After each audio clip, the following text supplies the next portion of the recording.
Hi, and welcome back to Glassboxed Writing Automated Unit Tests. Today we're going to have a look at writing TDD tests. We're going to look at what TDD is and what it means to write a test using TDD and how to write a TDD test. So first of all, what is TDD? TDD stands for test-driven development.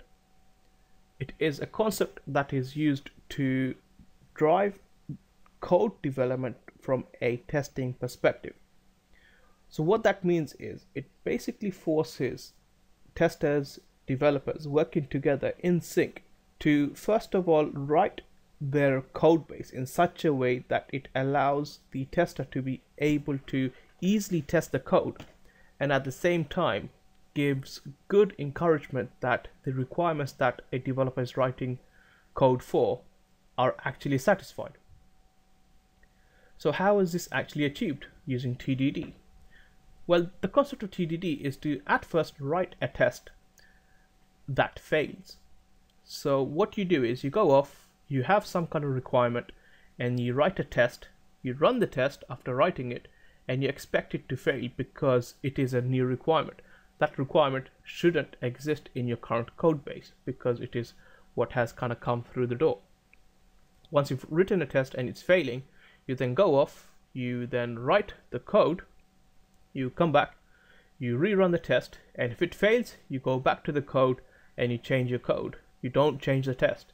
Once you feel that your code is now up to standard, you come back, you rerun the test, and you keep on going in this loop until the test passes. So today we're going to spend time looking at how to write a TDD test. So let's begin. So based on our last session, we did a really basic thing. All we did was we created an animal and we had it return its name.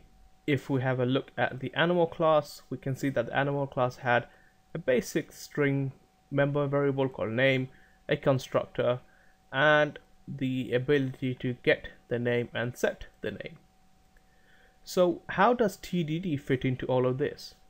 So at the moment, our whole application, or rather our source directory, is divided into several different packages, but it's not very managed at the moment. But let's ignore that anyway.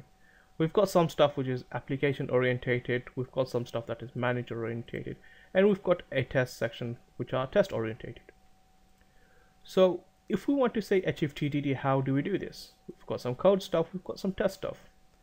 Well, let's just pretend that a requirement came into the door, and the requirement in this instance is to be able to set and get the age of an animal. So ideally what you would do is you would come here and you'd probably write some methods here to be able to set and get the age of an animal, and then maybe you might go off and then write a test just to make sure that works.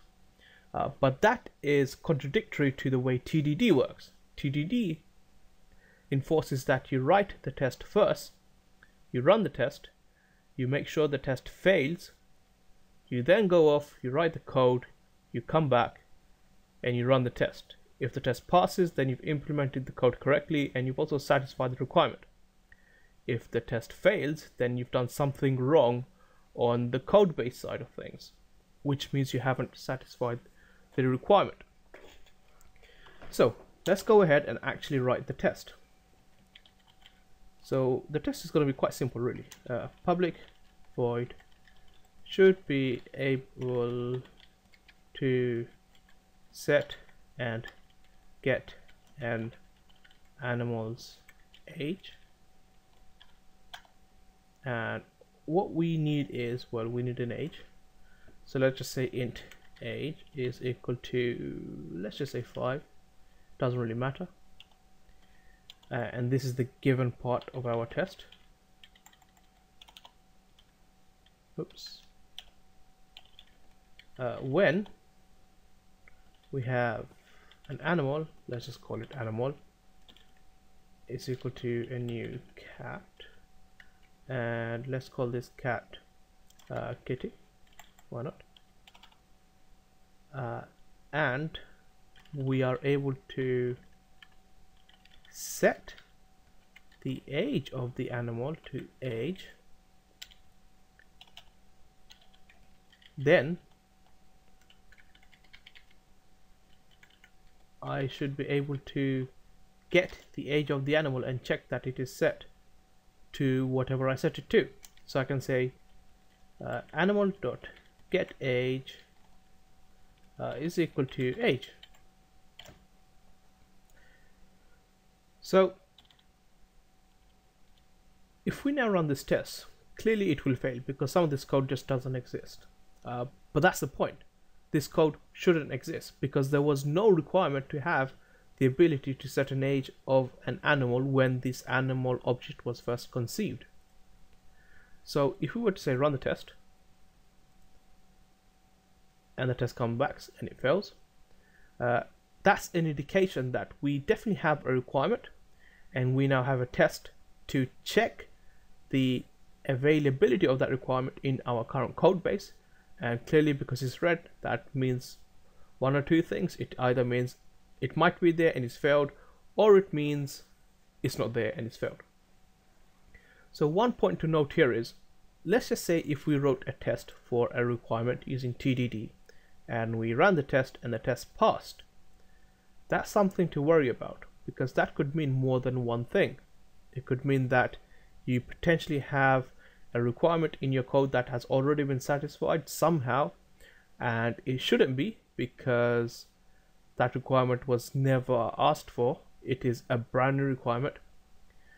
It could have also potentially been introduced as a possible defect or bug, or as a side effect of writing not necessarily unclean code, but code where it had to be written the way it was written purely because of time reasons. So I'm not going to go into this too much, but there is this concept called a technical debt. A technical debt is where a developer is, or tester, or any kind of developers or software engineers are pushed against time, and what they have to basically do is end up playing time versus effort, and based on that they end up writing code not always very clean, but it gets the job done. And as a result of writing this really untidy, unclean code, you rack up what is called a technical debt. And as time goes on, paying off that debt becomes more and more difficult. So from a code side, what does that mean? That means if, let's just say, a developer was to write code that wasn't very clean, and then obviously at some point in time we'll have to revisit that code, make sure they don't break the functionality, but they clean up the code, but they don't do that, and they write more code on top of that unclean code, you basically end up with like a hierarchy of unclean code that you need to basically go ahead and fix. And this idea of fixing this unclean code or untidy code or unorganized code is called clearing the debt from your technical debt. So anyway, that was a bit of a tangent discussion, something for another video maybe. So at the moment our test fails, and that's a good thing. So what we need to do now is basically go back to our code and write everything we need to write we feel that is needed to pass the test. So one important point to note here is, once we've written the test and we're happy that the test does one of two things. First, it definitely fails, not due to, say, funny coding or syntactical errors, but due to genuine failure that is either because this functionality is missing, or this test is definitely failing because this functionality doesn't exist. That's the first point. The second point is, once we've written the test, under no circumstances should we ever come and change this test. This test is directly mapping a requirement that came through to us. We should never ever change this test. If we were to go ahead and change this test, we are effectively changing a requirement. Unless you have the green light to go ahead and change requirements, by all means do so. But traditionally on a tester level, we are asked what the requirements are. We don't kind of make the requirements. But that doesn't say that we aren't supposed to change the test. Clearly, requirements over time can also change.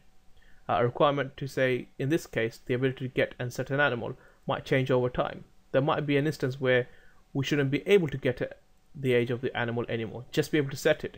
and is somehow used somewhere else by some kind of proxy code or something. It doesn't really matter. In that case, we would then come back and change this test.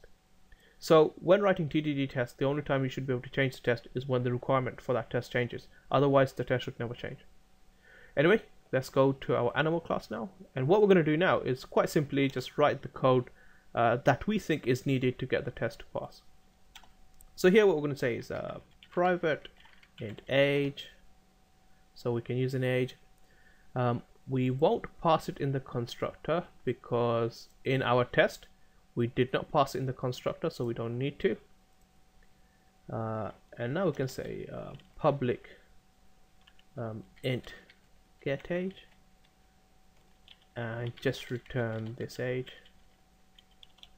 And we can also say public void set age, which takes a parameter, which takes an argument of type int. We'll call it age, and here we'll say this age is equal to age. Okay, nothing too fancy. Save all of this. So now let's go back to our test, and now you can see that we haven't touched this test at all once we were happy with it. So let's just run all the tests. So we can just quickly do that by clicking rerun test. And now if you have a look, both of our tests are passing. More importantly, the test we wrote is now passing. So because this test is passing, that proves that the TDD approach we took in writing this test, going to our code, writing our code, coming back and running our test, and not changing the test, means that this test now definitely satisfies our requirement, and also proves that our requirement definitely exists in the code. So what have we covered in this video? Well, in this video we talked about TDD in general terms and some example terms, and we actually also wrote a test using TDD principles. We have seen the advantage of using TDD in that once you write a test and you're happy with it and you run it and it fails, that proves to you that the requirement you're trying to test for doesn't exist. Then you basically hand the test over to a developer, or maybe you, I don't know, push the test to some kind of repository, and the developer picks up the test, doesn't change the test, just goes ahead and writes codes to satisfy the test, and then the developer, I don't know, maybe pushes his code into the repository, the code gets pushed back to you. All you do is rerun the test, and if the test passes, then you know the requirement has been satisfied, and you can sign off any kind of listed requirements as proof that they have definitely been satisfied, because you wrote the test, you know what the test is testing for, and by definition of test passing, you know that the requirement passes. So TDD is an important concept to consider when writing any type of test, in particular unit type tests, because unit tests are testing low-level component stuff. And if you write unit tests using TDD, then you know that the baseline code, the low-level stuff in the code works. And if the low-level stuff in the code works, then you've got a greater confidence that the high-level stuff in the code will work, such as kind of front-end stuff like GUI stuff, web pages, and so on. Anyway, that's it for this video, folks. Thanks for watching. Hi guys, I really appreciate you watching my videos, and if you liked it, give it a thumbs up. If you already haven't, hit the subscribe button below. Also, follow me on Twitter, Facebook and Google. Links in the description below. Until next time, ciao.